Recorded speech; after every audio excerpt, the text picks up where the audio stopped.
Buenas tardes, ¿cómo están? Espero que estén muy bien. Bueno, nos encontramos nuevamente en este espacio, en este taller virtual del PEPAM titulado Los clásicos de la literatura argentina. Hoy nos convoca nuestra primera novela. Hasta ahora hemos leído, bueno, textos del siglo XIX que pueden pensarse como crónicas. Bueno, el poema del Martín Fierro, un poema épico, luego Aguafuertes, cuentos, y por primera vez vamos a leer, vamos a comentar una novela completa. Por supuesto, la dinámica de la clase va a ser un poco distinta. Vieron que yo cuando leemos cuentos o textos un poco más breves, traigo conjuntos de citas, ¿sí? Para que analicemos y nos detengamos a leer. Tratándose en este caso de una novela, es un poco difícil y además una novela bastante particular. Es un poco difícil seleccionar alguna cita relevante, ¿sí? Así que vamos a analizar un poco más la estructura general de la novela y hablar de lo que pasa, lo que sucede en ella, ¿sí? Bueno, es una novela larga, relativamente larga, así que, como ustedes saben, este taller lo están haciendo a su propio tiempo, a su propio ritmo, es un taller asincrónico que no requiere de llevar las lecturas al día, entonces tienen tiempo para leerla, léanla por completo. Como habíamos quedado, no es necesario que lean las notas al pie, ¿sí? Son notas al pie que escribió Puig, que están muy relacionadas con una cuestión que le interesaba mucho a él, que es el tema de la homosexualidad y cómo se fue estudiando y percibiendo el tema de la homosexualidad con el paso del tiempo, sobre todo desde perspectivas científicas, podríamos decir, ¿no? En torno al tema de la homosexualidad. Es algo que para la lectura de la novela que nosotros queremos hacer acá, en un taller literario, no nos interesa del todo, así que pueden saltearlas, por supuesto, si las quieren leer, también lo pueden hacer, pero no las vamos a abordar de manera intensa acá en el taller, ¿sí? Así que, bueno, estamos, como les decía, en nuestra clase número 10. Es nuestro autor número 9, pero bueno, como hicimos una clase introductoria al principio, ya estamos en la clase número 10. Nos quedan dos más, recuerden eso, nos queda la próxima clase, El Entenado, también una novela de Juan José Saer, y finalmente vamos a cerrar con la novela El Farmer de Andrés Rivera.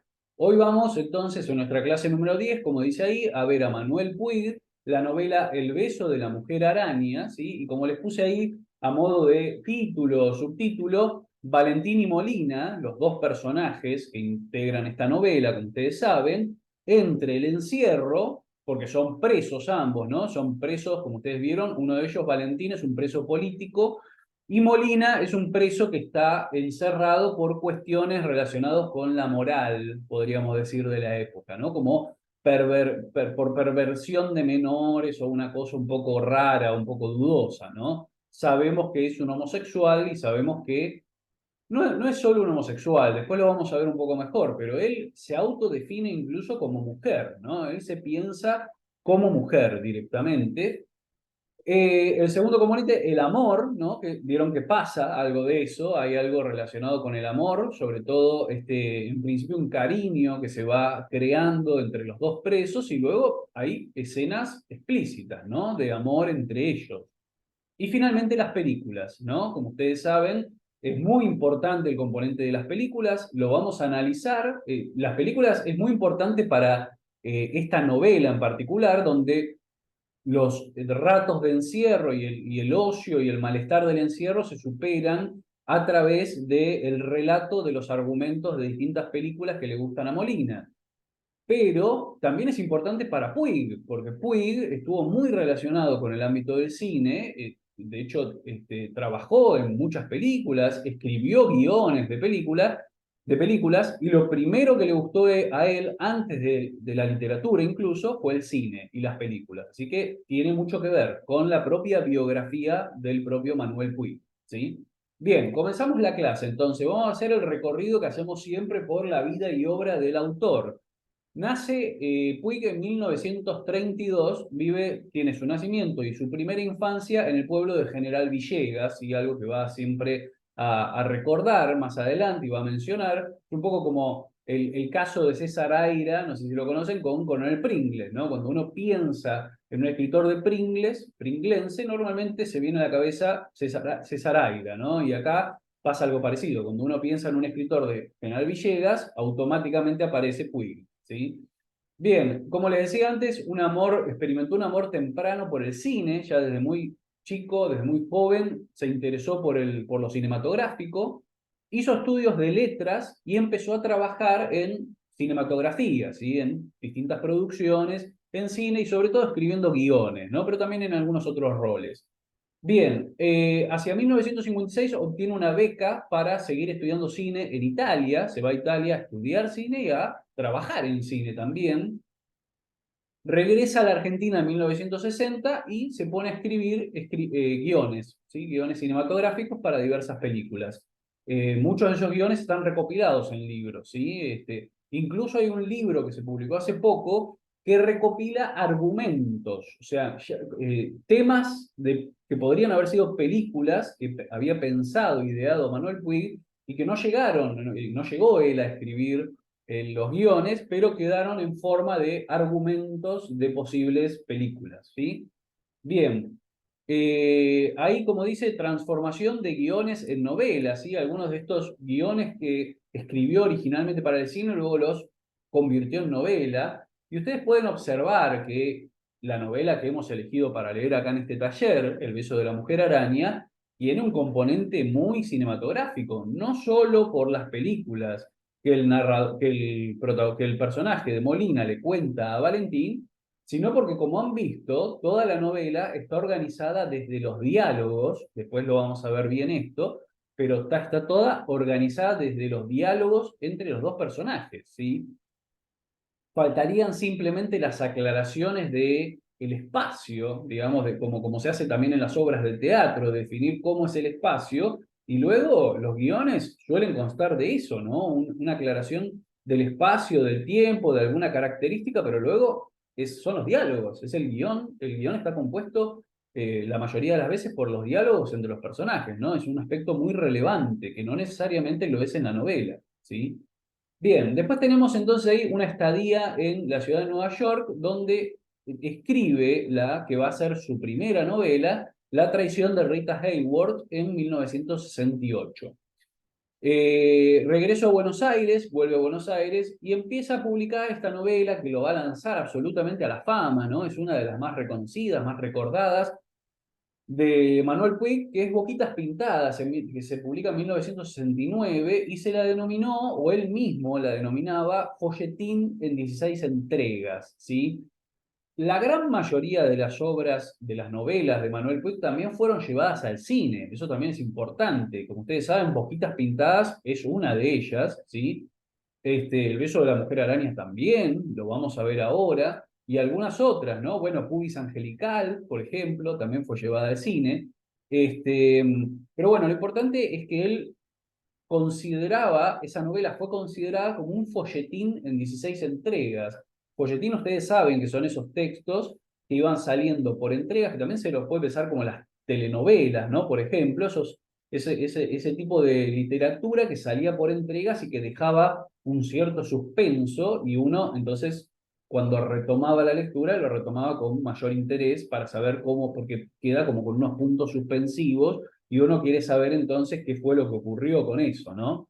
Y además, lo que siempre se dice de la literatura de Puig es que utilizaba muchos elementos de la cultura popular, ¿no? El tema de las telenovelas, las radios, los radioteatros populares, las revistas populares de la época, sobre todo que leía el público femenino, eran tema y motivo de las novelas de Puig en una época donde eran temas descartados y desechados por el resto de los escritores, ¿sí? Puig tomaba eso que había constituido prácticamente su infancia y lo incorporaba como material novelístico, lo cual es muy interesante y un procedimiento muy revolucionario para la época, ¿sí?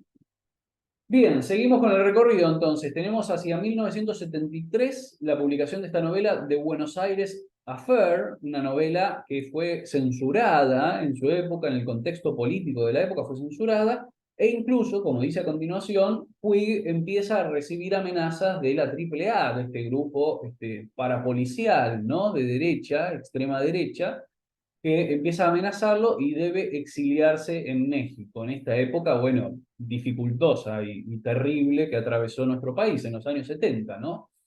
Y ahí es cuando viene, estando en México, ¿no? En el exiliado, la escritura y la publicación de esta novela que vamos a leer, El beso de la mujer araña. Fíjense el año, ¿no? 1976, un año importantísimo, un año muy duro para la realidad argentina, como bien sabemos, y Puig está escribiendo justamente sobre el contexto de dos presos, y uno de ellos preso político por ser militante, además, ¿no? Un militante de izquierda.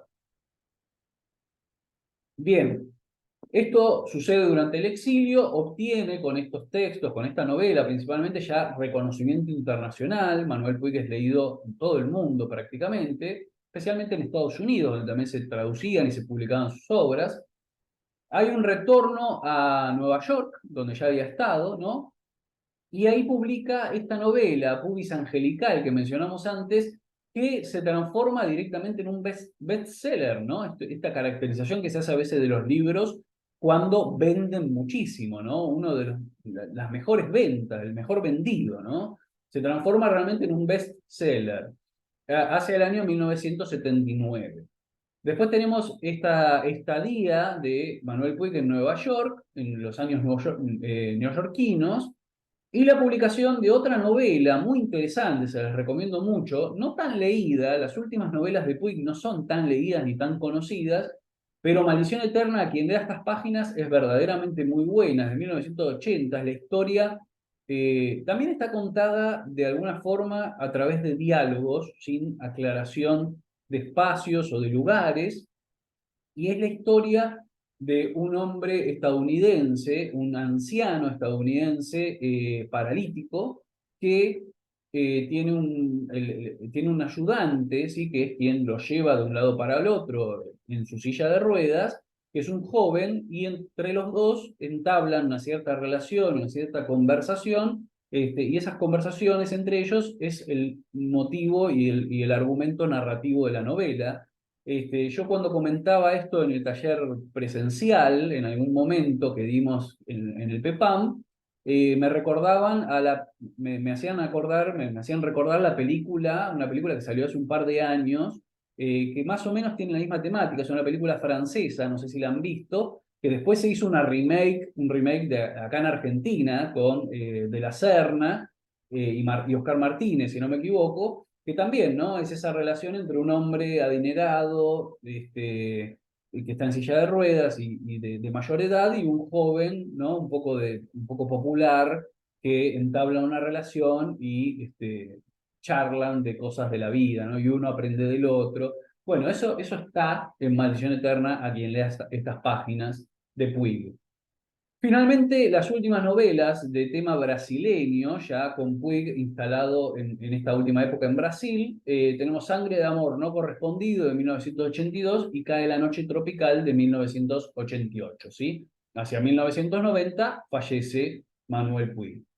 Bien, lo que vamos a ver ahora, esto fíjense qué interesante, acá en la Ciudad de La Plata y en la Facultad de Humanidades particularmente hay equipos de trabajo, hay un proyecto de investigación de la Facultad de Humanidades, donde yo hice mis estudios, que se encarga justamente de analizar el archivo de Manuel Puig. Hay libros publicados y hay material publicado en una página web. eh, la profesora que estuvo principalmente a cargo de esto es Graciela Golchuk, una especialista en la obra de Manuel Puig, y se han hecho muchas investigaciones en torno a los manuscritos, ¿sí? De sus obras, y esto que están viendo ustedes ahí es el manuscrito de las primeras páginas del Beso de la Mujer Araña, ¿sí? Que está en este portal que yo les digo de investigación de esta cátedra, y se han investigado mucho porque desde la filología se trata de establecer cuál es la versión definitiva del texto de Puig, ¿no? De la primera edición, de la primera escritura de El beso de la mujer araña y de sus otras obras. Porque como verán, Puig escribía a mano y no solo escribía, sino que tachaba, corregía, agregaba cosas, y ustedes pueden apreciar ahí en esta página que es del capítulo 1, que no solo hay tachaduras y correcciones y agregados, sino que las hay en distintos colores y de distintas con distintas lapiceras o lápices, podríamos decir, ¿no? Tenemos, por ejemplo, les marco acá con el mouse, acá al costado un agregado en negro, tenemos uno en azul acá arriba y uno en lápiz aquí al costado. Esto quiere decir que hay etapas de escritura, ¿sí? Como hacen muchos escritores, pero digo, hay etapas consecutivas de escritura y corrección del texto, entonces es muy difícil después para alguien que quiera hacer un trabajo filológico, un trabajo de establecer un texto final o un texto definitivo de la novela, el análisis justamente de estas distintas etapas y este proceso. Es decir, al analizar este archivo y estos manuscritos, uno puede observar cuál fue el proceso de escritura exacto que hizo Puig, qué escribió primero, qué borró después, qué agregó en una segunda etapa, en una tercera, etcétera, lo cual es sumamente interesante para comprender el proceso de escritura y las intenciones de escritura que tuvo, en este caso, Manuel Puig, ¿sí? Así que bueno, por eso les traje esto para que lo vean, porque me parece que es muy lindo además, ¿no? Poder apreciar la letra, la caligrafía del propio Puig y la primera página de una novela tan reconocida como El beso de la mujer araña. Creo que les traje de otras páginas más, claro, acá tenemos la página 2, por ejemplo, lo mismo, fíjense cómo se puede apreciar toda la corrección que él hacía sobre el texto, las tachaduras con escrituras arriba, agregados en el margen, ¿no? Tachaduras en lápiz, que luego están corregidas en lápiz. Bueno, es realmente muy interesante y como les digo, hay gente que se dedica a investigar y a escribir sobre este tipo de procesos de escritura en un autor, ¿sí? Acá tenemos más. Esta se las traje particularmente para que vean cómo además Puig escribía su novela en la parte de atrás, del lado de atrás de una página que ya tenía otra escritura también suya, ¿sí? En este caso, uno de los lados de la hoja tiene este texto escrito a máquina, que es una obra de teatro del propio Puig, que termina, fíjense que dice fin, y se ve que es una página que le quedó de descarte, un borrador o algo que después no utilizó, y entonces del lado de atrás aprovechó y escribió una página de un capítulo del beso de la mujer araña, ¿sí? Ese aprovechamiento de los papeles donde él mismo ya había escrito otras cosas para seguir con su escritura, ¿sí? Esto es muy, muy interesante, fíjense. Esto también se puede ver en el archivo de Manuel Puig, que yo les comentaba, y es básicamente el desarrollo esquemático de la novela, es decir, la planificación de la novela que fue haciendo Puig en una primera instancia, cuando la estaba planeando, cuando la estaba recién elaborando, y fíjense que tiene escrito aquí en la parte de arriba uno, ¿no? Y esto vendría a ser como un esquema, una planificación del primer capítulo, lo mismo con el segundo acá abajo, fíjense las anotaciones, ¿no? Las aclaraciones, ojo pone, ¿no? Así mismo se dice, ojo, y aclara algo. Bueno, el tercero, el cuarto. Es importante además para ver algunos cambios que se fueron dando en el nombre de los personajes incluso. Si nos fijamos acá, tenemos perdón, en HE aparece, ¿no? Y después aparece una F. Esa F es de Folle, ¿no? Inicialmente, los nombres de los dos personajes, en vez de ser Molina y Valentín, iban a ser Folle, que es un apellido, como un apellido, ¿no? Folle con doble L, que iba a ser Molina, y Valentín se iba a llamar HE, como si fueran las iniciales de su nombre, ¿no? Y que no sabemos, que podemos pensar, no sé, Héctor Ernesto, por decir algo, y no estuviese el nombre completo del personaje. Bueno, finalmente en una escritura posterior, Puig les termina poniendo como nombres Molina y Valentín, ¿sí? Pero eso lo podemos ver acá también en la planificación. Y hay notas como la siguiente, les voy a leer algo que aparece por acá, ¿no? Acá en el primer capítulo dice, cuestión, dos puntos. ¿Irán diálogos sin decir quién es quién, como en Rita? Ahí se está refiriendo a, fíjense, le dice, diálogos sin decir quién es quién, como en Rita. Rita se está refiriendo a la traición de Rita Hayworth, ¿sí? Su otra novela, la que había publicado en el 68. Y después sigue y dice, o será armado teatralmente. Poner inicial tal vez ayude, inicial del apellido, y acá, fíjense que dice inicial de apellido, y pone un corchete y pone no, con dos signos de exclamación, ¿no? O sea, fíjense qué nivel de primera instancia de la escritura, ¿no? Planeando esas cosas, si él va a poner, digamos, Valentín, dos puntos, y lo que dice Valentín. Molina, dos puntos, y lo que dice Molina, o simplemente los diálogos con la rayita, con la línea, sin decir quién es quién y que se tenga que interpretar, que es finalmente lo que termina siendo en la novela, pero que claro, Puig se lo está preguntando a sí mismo porque es algo que dificulta un poco la lectura. Uno cuando empieza a leer, hasta que realmente engancha y se da cuenta quién está hablando en cada caso, bueno, cuesta un poco, ¿no? Si estuviesen los nombres, sería mucho más explícito y sería mucho más fácil, ¿no? Bien, aparecen otras anotaciones, después acá al costado tenemos, por ejemplo, si ustedes se fijan, estas anotaciones del costadito representan las películas que iba a incluir en cada uno de los capítulos, las películas que iba a narrarle Molina a Valentín. Y en este caso, fíjense, en el capítulo 1 y 2 dice Arletty. Arletty es una actriz de la época, que hoy en día no nos suena tanto el nombre, pero quiere decir que en el capítulo 1 y 2 iba a haber otra película distinta que iba a ser sobre, en torno a esta actriz, Arletty, y recién acá en el 3 y en el 4 tenemos Pantera de costado, ¿vieron? O sea, Pantera es la película que ustedes vieron que describe al principio, que ahora vamos a ver bien cuáles son películas reales que existen y cuáles son películas inventadas por el propio Puig que no existen realmente y que las incluyó inventando completamente el argumento.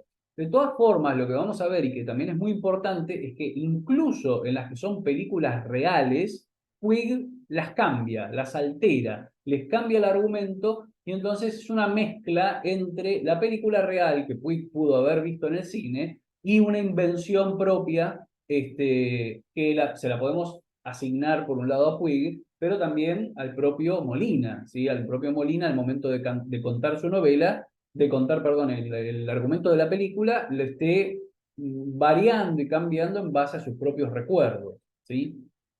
Bien, acá tenemos también desarrollo esquemático de la novela, capítulo 5, capítulo 6, capítulo 7, fíjense el 7, la cantidad de tachaduras, todo lo que hay ahí, ¿no?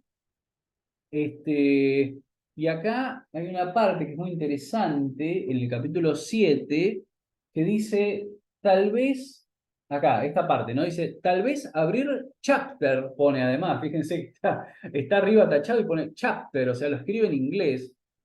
Presten atención porque, como dijimos, estuvo viviendo en Estados Unidos, trabajó en el cine en Estados Unidos, tenía un manejo completo del inglés, y esta novela particularmente la escribe durante el exilio, ¿sí?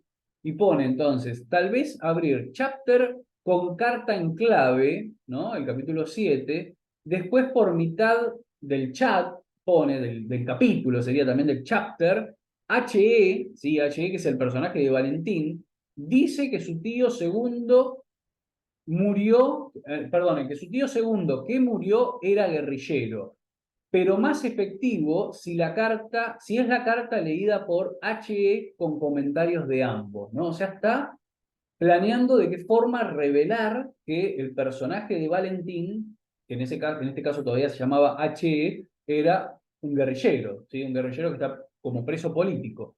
Después pone acá, en este costado, dice, tal vez en este cap, ¿no? En este caso pone cap, capítulo, ¿sí? Tal vez en este cap solo dar empeoramiento de salud y tal vez noticia diario de muerte compañero, dejar carta de ella para capítulo siguiente, ¿sí? O sea, está oscilando entre alternativas y entre lo que va a hacer en cada uno de los capítulos y cómo dará a conocer la personalidad de guerrillero de Valentín y el tema, bueno, en este caso del empeoramiento de su salud y todo lo que ustedes leyeron en la novela, ¿no? Bien, y acá al costado también aparecen las películas. Bueno, esta dice 50s, ¿no? Como si fuera 50s G, creo que es. 50s G, como si fuera una película de los 50, me imagino. Bueno, todo este tipo de detalles que no conoceríamos si no tuviésemos este archivo de Manuel Puig con este tipo de documentos que son realmente muy, muy valiosos, ¿sí? Bien. Ah, bueno, acá fíjense esto. El tema de la investigación sobre la homosexualidad, que son las notas al pie, que yo les dije igual, no hay que leerlas, pero lo vamos a mencionar por varios motivos. En principio porque, como vimos antes, que escribía parte de un capítulo de la novela en el dorso de una hoja donde tenía una obra de teatro que él mismo había escrito, fíjense qué interesante cómo aparece escrita gran parte de la planificación de esta investigación sobre la homosexualidad en el dorso de un recado telefónico que le han dejado, de un boleto, ¿no? Una especie de boletito con un recado telefónico que le han dejado en un hotel donde se hospedaba. Fíjense el uso de los materiales, ¿no? Y cómo esto que hoy en día pertenece a un archivo es sumamente curioso, sumamente interesante, ¿no? Dice, señor Puig, del número y ponen el número de teléfono, le hablaron a las 11:40 el señor Adriana, bueno, la señora sería, ¿no? Como usted no estaba, da todas las opciones, y del otro lado tenemos, entonces, ¿no? Represión, y empieza a enumerar una serie de ítems y pone una serie de autores que va a abordar en esas notas al pie, ¿no? Freud, Taylor, Altman, Marcuse, ¿no? Y va poniendo letras, le asigna criterios, ¿no? Represión 2, después aparece homosexualidad, homo 1, todo como aludiendo a otro documento posterior o a otra planificación incluso más abundante, ¿no? Pero esto es como un esquema bien armado sobre esta investigación que iba a hacer, que hizo Puig y que incluyó en esas notas al pie, que un poco desentonan, ¿no? Con el tema de con la novela en sí. No desentonan temáticamente, pero digamos, es un poco chocante en algún sentido, que es algo que Puig seguramente buscó, ¿no? Porque obviamente lo está haciendo a propósito, no es inocente, no es que se le pasó por alto, pero resulta un poco chocante, a uno lo saca de la trama, de la realidad, en la interrupción de esas notas al pie, que además están puestas en el medio de del texto, ¿no? De golpe tenemos un diálogo, Valentín o Molina dicen algo y ahí la nota al pie que es excesivamente larga y entonces un poco cortan con el realismo del diálogo entre los dos presos, ¿sí? Bien, perfecto. Vamos a pasar. Y ahora pasamos a la próxima etapa de esta clase, ¿sí?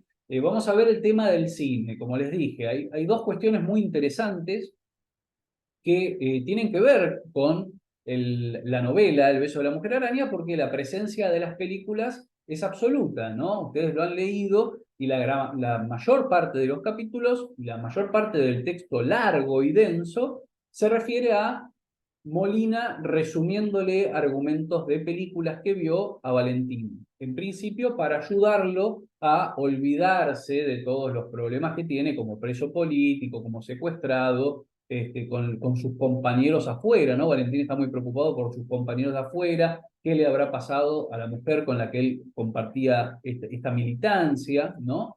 Entonces, bueno, por supuesto, Molina también tiene sus problemas, ustedes saben, con la madre, todo este asunto con su madre, que puede estar muy preocupada porque él está ahora preso. Pero bueno, para distraerse un poco los dos, entablan este diálogo relacionado con las películas. Entonces, las películas es central acá. Lo que vamos a ver son dos cuestiones, ¿sí? Por un lado, las adaptaciones cinematográficas de las novelas de Puig, algo que ya hemos mencionado un poco por arriba, y por otro lado, la presencia del cine en la novela de Puig, ¿sí? Bien, en principio, ¿qué novelas de Puig se adaptaron al cine? Las novelas de Puig en película. En principio tenemos Boquitas Pintadas, ¿sí? De 1974 con Leopoldo Torre Nilsson, con la actuación de Alfredo Alcón y Marta González. Bueno, una película maravillosa, no sé si la han visto, se puede ver, está en internet, la pueden encontrar en Cinear, quizás también. Pero bueno, una muy buena película que además reproduce ciertos momentos de la novela, Boquitas Pintadas, de una forma muy, muy original. Porque claro, la novela también utiliza algunos recursos que son difíciles de llevar al cine. Por ejemplo, hay una escena, no sé si ustedes la recuerdan, si la han leído, si no, bueno, se las recomiendo mucho.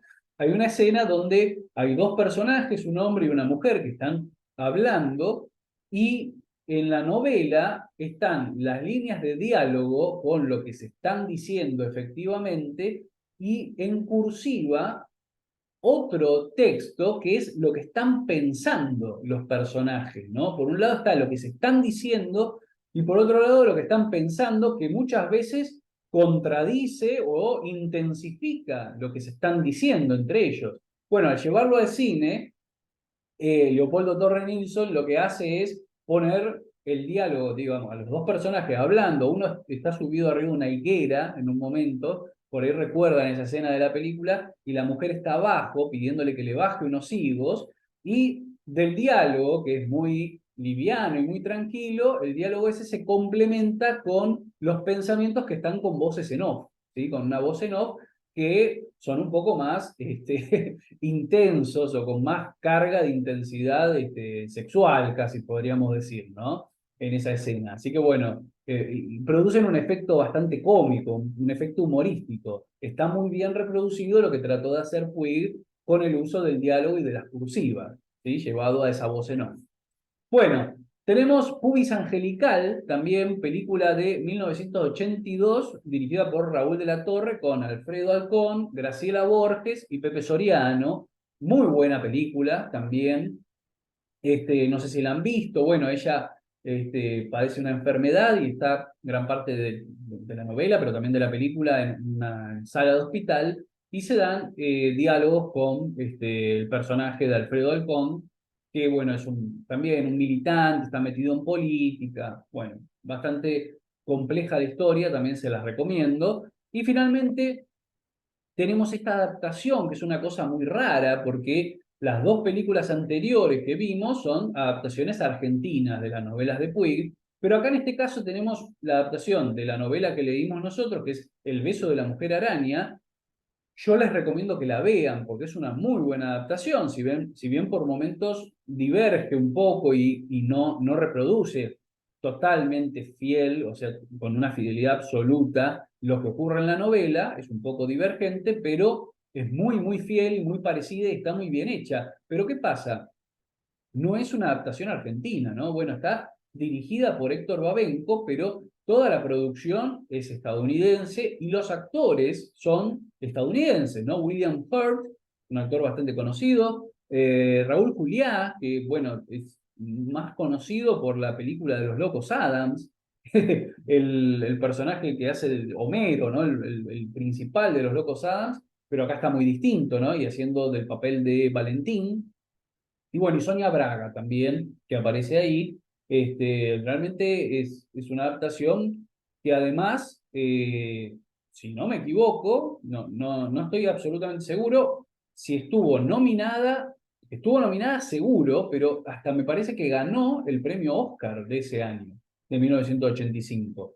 No lo puedo confirmar ahora, ¿eh?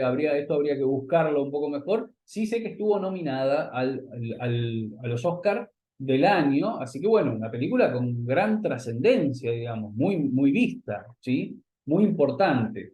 Y bueno, que sea una adaptación de una novela de Puig es algo verdaderamente importante, ¿sí? Bien, y ahora sí pasamos a la contraparte de esto. Esas eran las adaptaciones de las novelas de Puig al cine. Ahora vamos a ver cómo aparecen las películas que vio Puig seguramente cuando era joven o en su adolescencia o después, cómo aparecen estas películas en la novela, ¿sí? En El beso de la mujer araña, esto de contar el argumento de las películas para superar el encierro, ¿no? Y como les decía, hay una serie de películas que son reales. La primera que le va a contar Molina a Valentín es esta película de La Pantera, ¿no? Creo que la menciona como la Mujer Pantera. Y bueno, la película original que realmente existe es esta, Cat People, ¿sí? Una película de 1942 que fue traducida después o fue llevada al cine local como La marca de la pantera. Pero bueno, originalmente la podemos traducir como La gente gato o gente gato, ¿no? Porque bueno, se da en la película esto de que hay una unión entre la pantera o este felino que está en el zoológico y la protagonista femenina y ciertos personajes, ciertas personas que tienen rasgos faciales gatunos, ¿no? Y interactúan con esta mujer misteriosa como si ella fuera parte de ellos, ¿no? de esa gente con características gatunas, ¿no? O felinas, podríamos decir.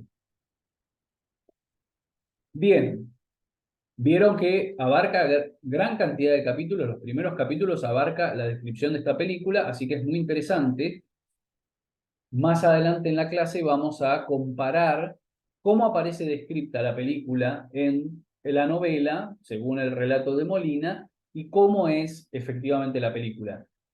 Cuando yo di esta clase en el taller presencial, llevé la película en video, en fragmento, para comparar, ¿sí?, los fragmentos de la película, algunos fragmentos muy breves de la película, con lo que aparecía escrito en la novela. Acá, lamentablemente, con el PowerPoint y la transmisión esta que estoy haciendo, esta grabación de la clase, no sabría cómo mostrarles, o sea, sería muy engorroso tener que sacar el PowerPoint y poner el fragmento del video, así que lo que yo voy a hacer, lo que les traje, es una selección de imágenes que ilustran de alguna forma esa escena misma, ¿sí? Así que yo les voy a ir pasando las imágenes y lo vamos a ir viendo así.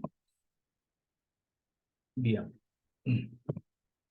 Tenemos como segunda película que se describe, bueno, ahí la menciona como dormí como un fantasma o algo parecido, ¿no? Habla de los zombies, de los fantasmas. Esta película como que transcurre en el Caribe, ¿no? Y hay un hechicero vudú, toda esa cosa que se describe que es un poco rara.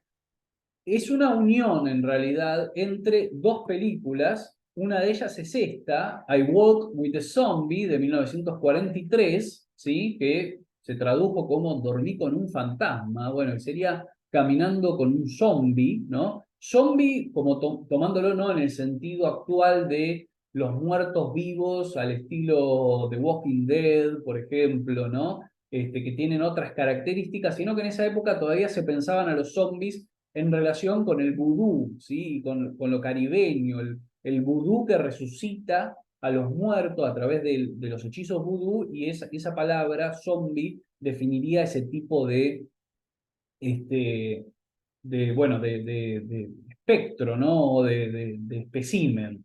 En torno a los zombies, ya que antes hablé un poquito o mencioné muy por arriba a César Aira, en torno a los zombies yo les recomiendo una novela de César Aira, una novela breve que se llama La Cena. Si la quieren leer, es muy breve, es muy interesante porque es una novela de zombies muy divertida, escrita por César Aira.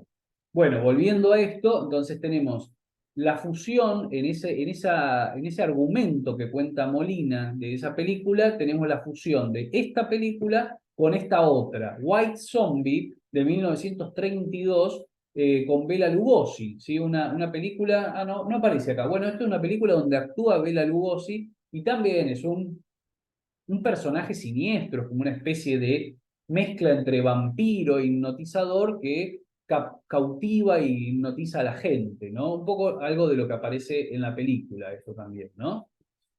Bien, la otra que aparece, yo les estoy mostrando las que son reales, ¿no? Obviamente, las películas que realmente existieron. Después vamos a ver ahora en un cachito cuáles son las películas inventadas, plenamente inventadas por Puig. Esta es otra, ¿no? De Enchanted Cottage, ¿sí? Esta es un caso muy particular. Bueno, es una película de 1945 y es un caso muy particular porque, no sé si recuerdan, es la película que Molina se cuenta a sí mismo. En un momento se enoja con Valentín porque, bueno, lo está tratando mal y distintas cosas que pasan, se enoja y entonces tenemos como una especie de monólogo interior donde Molina dice, yo, esta película que están, Valentín un poco se burla, ¿no?, de él contando películas y de las cosas que cuenta. Entonces Molina dice, esta película que es tan valiosa para mí, que es tan preciosa y que yo disfruté tanto, que el guerrillero la toma como cosa de burgueses, ¿no? Como este argumento burgués y todo esto, me la voy a contar a mí mismo y va a ser mi tesoro y no se la voy a contar nunca a él se la va a perder, ¿no? Es algo que se cuenta él mismo en una especie de monólogo interior. Lo que se cuenta es el argumento de esta película, de Enchanted Cottage, ¿sí? Bien.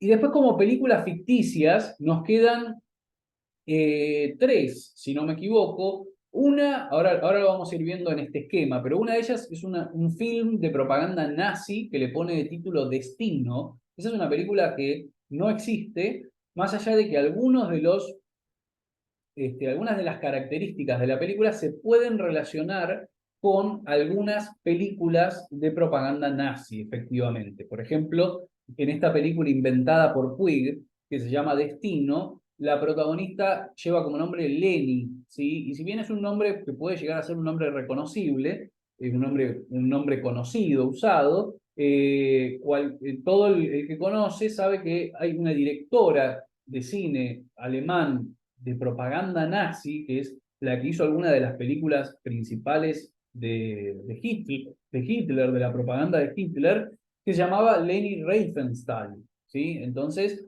puede haber ahí una relación que Puig haya asignado ese nombre a la protagonista de esa película inventada un poco para relacionarla con la directora reconocida de las películas de propaganda nazi, ¿sí? La otra es una película de automovilismo que relata en un momento, que es una carrera de autos, ¿no? Y se cuenta toda la historia en torno a esa carrera. Y después una película mexicana que aparece en un momento también. Estas tres serían tres películas de las cuales Molina cuenta el argumento, pero que son plenamente inventadas por Puig y no hay películas así en la vida real, ¿sí? Bien, vamos a ver el esquema de la novela, ¿sí? En torno al tema de las películas. Se divide la novela en dos partes. En la primera parte tenemos, en el capítulo 1, el relato de Cat People, que ya la mencionamos, desde el dibujo en el zoológico, desde que la protagonista está dibujando a la pantera en el zoológico, hasta la persecución de la asistente en el parque, ¿sí? Que la persiguen a la asistente del hombre del marido, ¿no? Podríamos decirlo, de la pareja, ¿no? Capítulo 2 de vuelta a Cat People, desde la mujer que sube al ómnibus hasta el final de la película, hasta que termina. En el 3 tenemos Destino, este film de propaganda nazi ficticio, desde la ocupación nazi de París hasta el encuentro entre Leni y el oficial. Luego sigue Destino en el capítulo 4, desde el comienzo del romance entre ellos hasta el final de la película. Ahí en el capítulo 5 tenemos este monólogo interior que yo les decía de Molina, es la narración para sí mismo de la película de Enchanted Cottage, que se niega a contarle a Valentín. En el capítulo 6, la película de automovilismo ficticia, que no tiene título, ¿no? Desde que el Playboy está corriendo una carrera hasta el final de la película. Eso abarca solamente el capítulo 6. Y luego, en ese mismo capítulo, después de contar esa película, hay un monólogo interior de Valentín, ¿sí?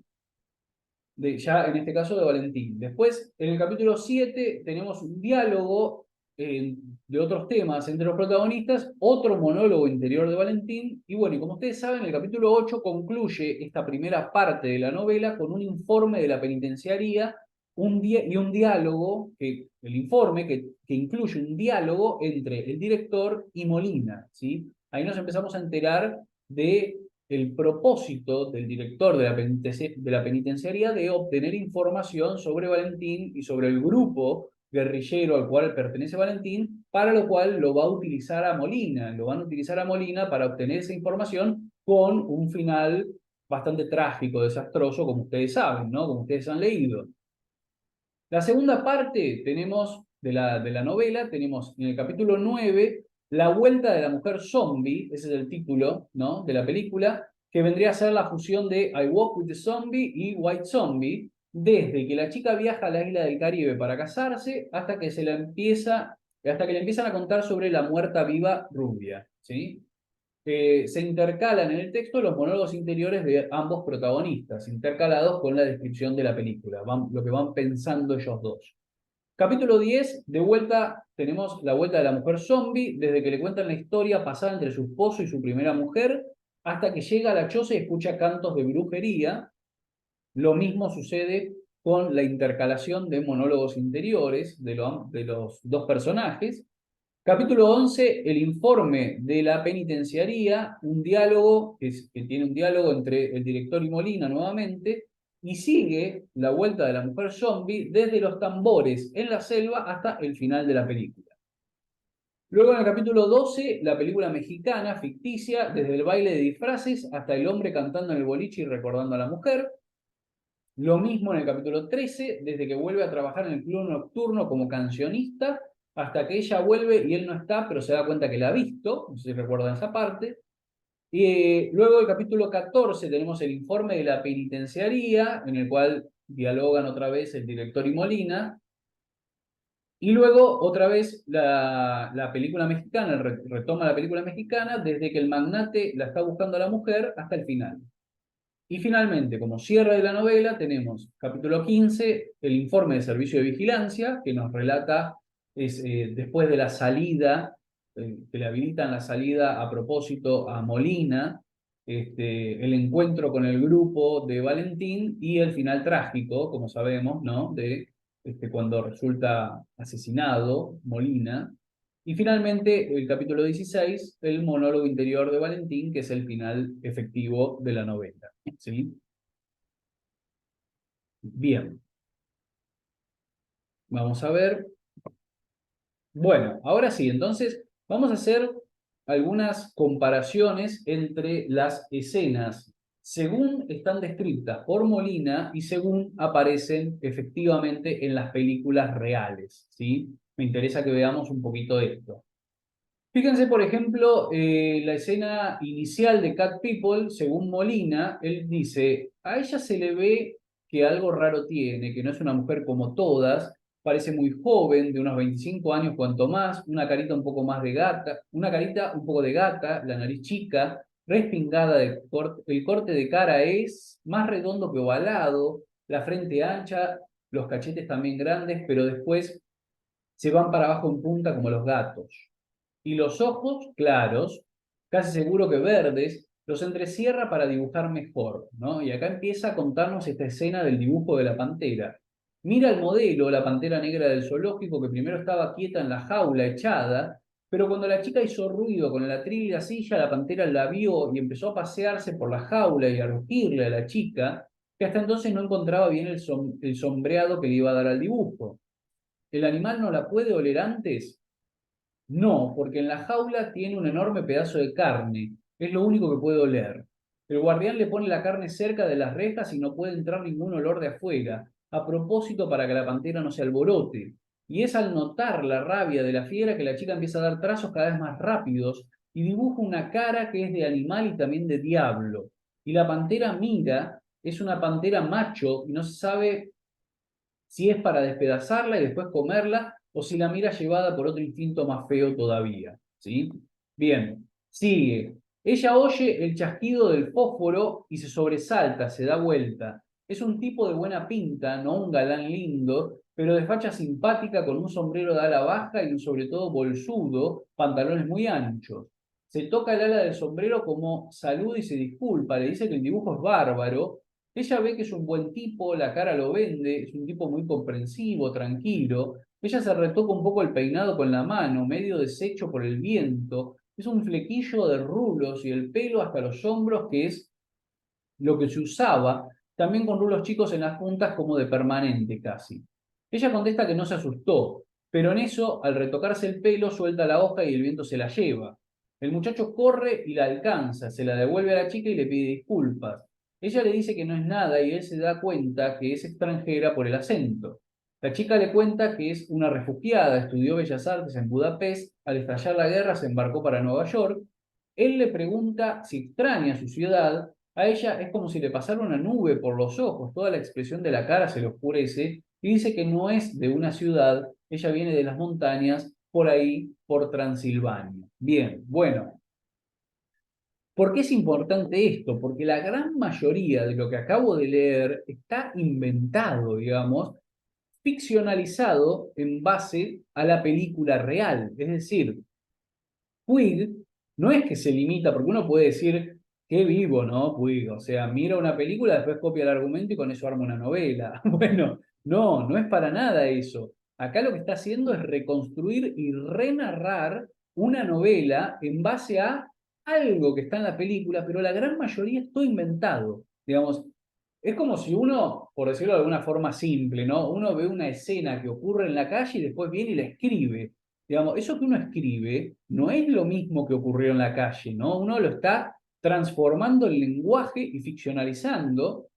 Y acá Puig hace eso, toma el lenguaje visual de la película, pero lo reconvierte, lo transforma en narración y le agrega una gran cantidad de detalles que no están en la película. Fíjense, yo les traje algunas de las escenas para que lo veamos, la escena inicial. La película se abre así, directamente, o sea, mucho de lo que estaba acá al principio no aparece, especialmente esto del pedazo de carne en la jaula, el olor que no se puede entrar, la rabia de la pantera, un montón de cosas que están totalmente inventadas.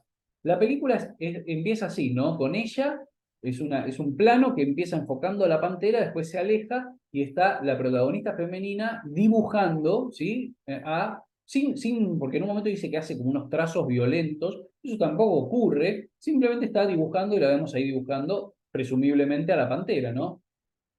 Entonces, ella rompe el dibujo que hizo porque no le gusta, lo tira a un tacho de basura y el hombre, el personaje masculino, está parado al lado del tacho de basura, lo agarra el papel y lo mete, porque ella no lo invoca, entonces él lo agarra y lo mete al tacho de basura. Ella vuelve a seguir dibujando, va a tirar el segundo papel al tacho de basura cuando lo rompe y él se acerca y le dice, espere, como vemos acá en la escena, espere que yo se lo tiro si quiere, ¿no? Después se ponen a charlar. Es cierto que él le pregunta por el tema del acento cuando la escucha hablar, de dónde es. No es cierto todo lo otro que pone Puig ahí, de que es de Transilvania, de las montañas, eso no está en la película. Simplemente se ponen a hablar, él la ayuda a llevar a, este, a llevar los elementos que estaba utilizando para pintar. En algún momento, una de las hojas que estaba utilizando ella para dibujar se vuela, una de estas que había roto, ¿no? Porque una de las primeras hojas la hace un bollo y la tira al tacho de basura. La otra simplemente la rompe, le hace un ajado así y la suelta al piso, ¿no? Esta es la que se vuela y luego de volarse se da vuelta y lo que vemos es esto. El dibujo que aparece es la pantera, el felino, con un cuchillo clavado, ¿sí? Fíjense que Puig lo cambia bastante y dice que lo que se ve que ella está dibujando es algo entre felino y diablo, ¿no? Una cosa así, como que Puig trata de darle, Puig o Molina, podemos pensar también, tratan de darle un tinte más diabólico, más perverso a la situación. Bueno, acá no está exento de eso tampoco, pero es algo distinto, ¿no? Es la pantera con el cuchillo clavado, ¿sí? Es el dibujo que hace la mujer. Bien, después tenemos esta otra escena que es con la jaula y el pájaro, ¿no? Esto recordarán que lo cuenta de esta forma Molina, dice, y él ahí se entera que ella no va desde hace tiempo y telefonea a Irena, que no está en la casa, por supuesto, como todas las tardes ha salido, ha traído irresistiblemente en dirección al zoológico. Él entonces se ha vuelto desesperado a la oficina, necesita contarle todo a la compañera y se van a un bar cerca a tomar una copa, pero lo que quieren no es tomar, sino hablar en privado y fuera del estudio. Irena, cuando ve que se hace tan tarde, empieza a pasearse por el cuarto como una fiera enjaulada y llama a la oficina. Eso no ocurre en la película. Yo les voy a ir marcando ahora, ¿no? Lo anterior, algunas cosas tampoco, pero eso definitivamente no está en la película y no está en esta escena, además, ¿no? No contesta a nadie. Trata de hacer algo para entretenerse, está nerviosísima, se acerca a la jaula del canario, perdón, del canario, y nota que el canario aletea, desesperado al sentirla acercarse, y vuela como ciego de un lado a otro de la jaulita machucándose las alas. Ella no resiste un impulso y abre la jaula y mete la mano. El pájaro cae muerto, como fulminado, al sentir la mano acercarse. Irena se despierta, perdón, se desespera, todas sus alucinaciones vuelven, sale corriendo, va en busca de su marido, solamente a él le puede pedir ayuda, él la puede comprender, pero al ir hacia la oficina pasa inevitablemente por el bar y los ve. Fíjense, todo lo del final no ocurre tampoco en la película. Lo importante es que al contar las películas, Molina le da un carácter más exagerado y más melodramático, ¿no? Ahora vamos a ver lo que ocurre efectivamente en la película, ¿no? Ella está dibujando un modelo de un vestido en su estudio. En algún momento se para ir a hacer otra cosa y ve la jaula con el pajarito que está allá atrás. Se acerca a la jaula, sopla, no sopla, no, hace unos silbidos, ¿no? Para atraer la atención del pajarito. El pajarito, en principio, nunca se revuelve desesperadamente ni frenéticamente, como dice Puig, como dice Molina. sino que se queda ahí quieto, ella abre la jaula, mete la mano, agarra, lo busca y lo agarra al pajarito, lo mira con una sonrisa, cuando ya lo tiene en la mano, lo mira sonriendo y de golpe de esta escena pasamos a esto, ¿no? O sea, primero lo veo con una sonrisa y después la vemos compungida, triste, y lo que nos muestra es que el pajarito murió, ¿sí? Cayó muerto. En eso sí reproduce con exactitud lo que ocurre en la película. Ella lo saca de la jaula, lo mira triste y se queda triste, simplemente. Lo pone, va hasta el escritorio, toma una cajita, como si fuera una especie de sarcófago, podríamos pensar, ¿no? Donde va a meter al pajarito, lo pone el pajarito ahí y ahí se termina la escena, ¿sí? Entonces, fíjense cómo Puig o Molina, de vuelta, melodramatiza la escena por completo, hace que ella, cuando acerca la mano, el pájaro se desespera, cae muerto, y ahí ella se desespera y sale corriendo y lo va a buscar al marido. Todo eso no ocurre en la película, lo cual es muy importante, ¿no? Porque estamos hablando de un preso contándole la historia a otro preso y un preso, en este caso Molina, que tiene cierta tendencia al melodrama, ¿no? O a la exageración de los sentimientos en cierto sentido, ¿no? O por lo menos a sentir de forma fuerte y exagerada, ¿no? También. Bien. Y la escena final, ¿no? Vamos a ver cómo termina Cat People, tanto para Molina como para la película. Dice, pero Irena ya está llegando a la jaula misma de la pantera. Va caminando como una sonámbula, tiene las llaves en la mano. La pantera está dormida, pero el olor de Irena la despierta. Irena la mira a través de las rejas. Se acerca despacio a la puerta, pone la llave en la cerradura, abre. Mientras tanto, los otros van llegando, se oyen los autos acercándose con las sirenas para abrirse camino entre el tráfico, aunque a esa hora ya está casi desierto el lugar. Irena descorre la barra y abre la puerta, le deja paso libre a la pantera. Irena está como transportada a otro mundo, tiene una expresión rara entre trágica y de placer con los ojos húmedos. Todo eso es pura exageración de Molina, ¿sí? La pantera se escapa de la jaula de un salto, eso es cierto, por un momentito parece suspendida en el aire, delante no tiene otra cosa que Irena, nomás con el mismo envión que trae, ya la voltea. Los autos se están acercando, la pantera corre por el parque, cruza la carretera, justo cuando pasa a toda velocidad uno de los autos de la policía. El auto la pisa. Bajan y encuentran a la pantera muerta. El muchacho va hasta la jaula, se encuentra a Irena tirada en el pedregullo, ahí mismo donde la conoció. Irena tiene la cara desfigurada en un zarpazo, está muerta. La muchacha colega llega hasta donde está él y juntos se van abrazados, tratando de olvidarse de ese espectáculo terrible que acaban de ver, y fin, ¿no? Ahí termina la novela, la narración del argumento según Molina. La escena final, fíjense, ahí tenemos a la protagonista llegando a la jaula y observándola desde lejos, después destraba efectivamente la puerta, la pantera salta, ahí la podemos ver en este fotograma, ¿no? Un poco, esto es algo que hay que verlo en movimiento, ¿no? Pero bueno, salta la pantera y la tira a ella, esto es cierto, ella se cae al piso y ella queda así, ¿no? Como por un momento caída, como muerta, pero también con algo como cruzado atrás, ¿no? Como con algo atravesado que recuerda a ese primer dibujo de la pantera que ella había dibujado, la pantera con un cuchillo filoso atravesado, ¿no? Ahí la pantera salta la valla del zoológico, digamos, las paredes del zoológico. De golpe escuchamos una frenada y efectivamente del auto de policía bajan y alumbran y está la pantera muerta tirada en el piso. Y ahí finalmente llega la pareja, el hombre, con la secretaria, con la asistente, se acercan, la miran a ella nunca la vuelven a enfocar en la película, o sea que no vemos esto de la cara desfigurada por el zarpazo, etcétera. Simplemente ellos dos la miran desde lejos y se van, ¿no? La dejan ahí abandonada, pobre Irena, pobre la protagonista que quedó abandonada y él se va, la deja ahí y se va con la otra mujer, ¿no?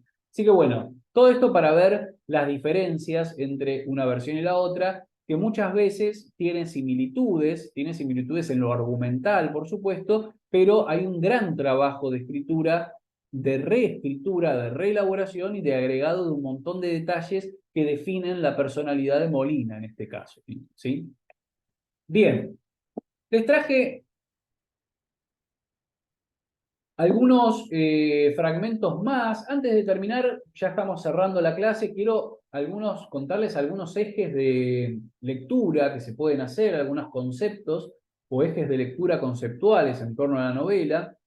En principio, podemos pensar a los protagonistas de la novela como ejemplos de la barbarie en el momento de la escritura, ¿no? Estamos pensando en una Argentina a principios de los 70, el retorno del peronismo, ¿no? Y tenemos por un lado el militante guerrillero, ya lo hemos dicho, Valentín, y el homosexual que se autodefine como mujer también, Molina, ¿sí? Así que bueno, podemos pensarlo también con esa dicotomía de civilización y barbarie, ¿no? Por un lado, un otro bárbaro que sería el militante guerrillero, y por otro lado, el castigo a este homosexualidad, perdón, a este homosexual como presunto corruptor de menores, ¿no? Que bueno, nunca termina de estar bien definido el tema, parece más como una especie de sanción moral al tema de la homosexualidad, y por otro lado la persecución, como decíamos, persecución, el encarcelamiento y la tortura, ¿no? De el subversivo en este caso, para ponerlo en términos de el contexto de la época, ¿no? Por otro lado, otro tema, otro aspecto muy importante de la novela es la transcripción de las voces de los demás, como sucede también en la tradición de Rita Hayworth. Vieron que el propio Puig decía, lo hago como en Rita Hayworth, lo hago distinto, ¿no? Lo importante a resaltar de esa transcripción de las voces, ¿no? Puig tenía una capacidad muy grande para transcribir lo que escuchaba, ¿no? Se puede ver en casi todas sus novelas, en Boquitas Pintadas también. Lo importante es que es una transcripción depurada, ¿sí? Hay un trabajo fuerte con la lengua, con el lenguaje, y no aparecen jergas, no aparece color local. En el caso del beso de la mujer araña, por ejemplo, no hay argot carcelario, ¿no? O sea, lo que uno consideraría el habla propia del ambiente de la cárcel, ¿no? No aparece, y especialmente teniendo en cuenta que para escribir la novela, Puig anteriormente se entrevistó con presos políticos y transcribió y escribió todo lo que él había hablado con estos presos políticos, en cuyos diálogos había muchísimo lenguaje coloquial y argot y fórmulas, ¿no? De la propia cárcel que no aparecen en la novela. O sea, hay una depuración del lenguaje, ¿no?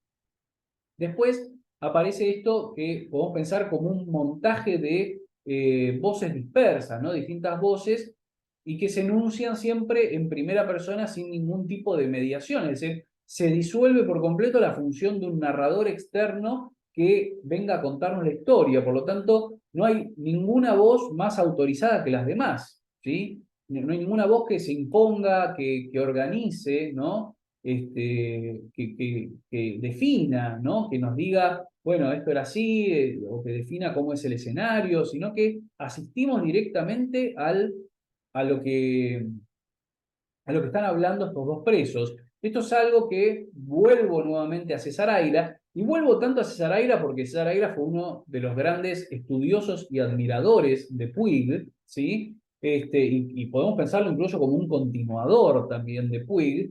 César Aira hablaba de la presentificación de la historia en el caso de esta novela, es decir, presentificación en el sentido de presente absoluto, una novela que está construida desde un presente total que consiste en ocultar al narrador, ¿sí? Como decíamos recién, y presentar directamente a los personajes en diálogo, sobre todo a partir de la eliminación del narrador en tercera persona, ¿sí? O sea que directamente asistimos a la narración hecha por estos dos personajes todo el tiempo, y eso es lo que César Aira definió como presentificación de la historia.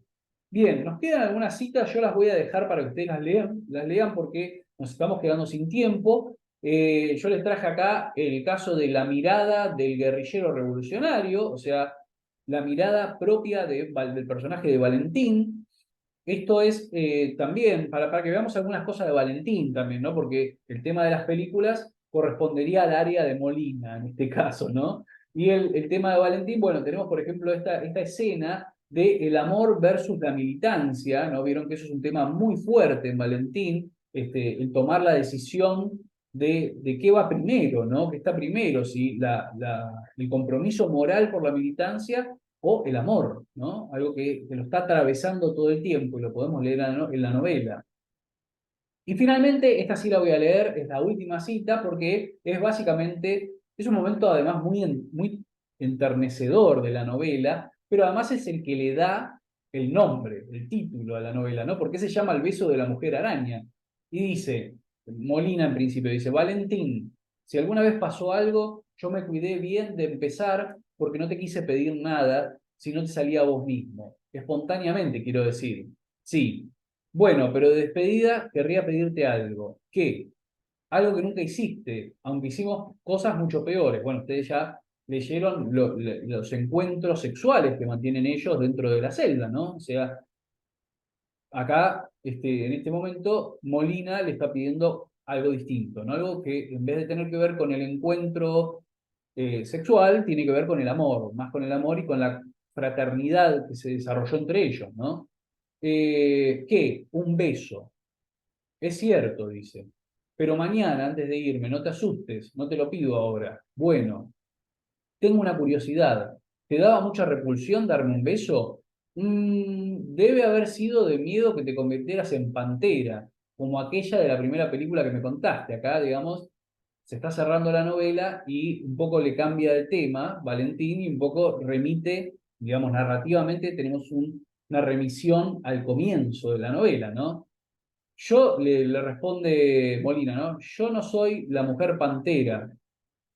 Es cierto, no sos la mujer pantera. Es muy triste ser la mujer pantera. Nadie la puede besar, ni nada. Vos sos la mujer araña que atrapa a los hombres en su tela.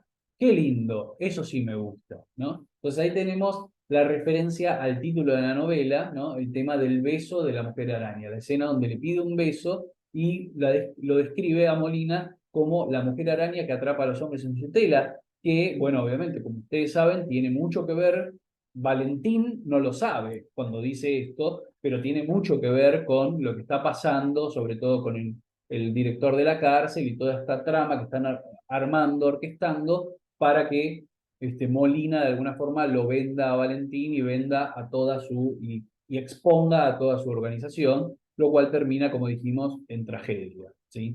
Bueno, acá terminamos la clase entonces. Espero que hayan disfrutado la lectura de la novela, espero que hayan disfrutado de estas referencias que les traje. Es muy difícil hablar de una novela tan larga y que tiene tanto para decir, no hay muchísimo para decir, pero bueno, como está construida a partir de las películas, me parecía que era un aspecto muy importante enfocarse en eso, ¿no? Enfocarnos en cómo aparecen las películas y las variaciones que hay entre una y otra cuestión, ¿no? Entre la película real y el argumento según lo resume Molina dentro de la cárcel. Bueno, nos quedan, como dijimos entonces, dos autores más, Juan José Saer, la novela El Entenado, que vamos a analizar la clase próxima, y finalmente terminamos este taller con Andrés Rivera y la novela El Farmer, ¿sí? La ficcionalización de la vida de Juan Manuel de Rosas. Bueno, que tengan una muy linda semana, un muy buen fin de semana y nos encontramos la semana que viene para otra clase más. Un abrazo muy grande, que estén muy bien.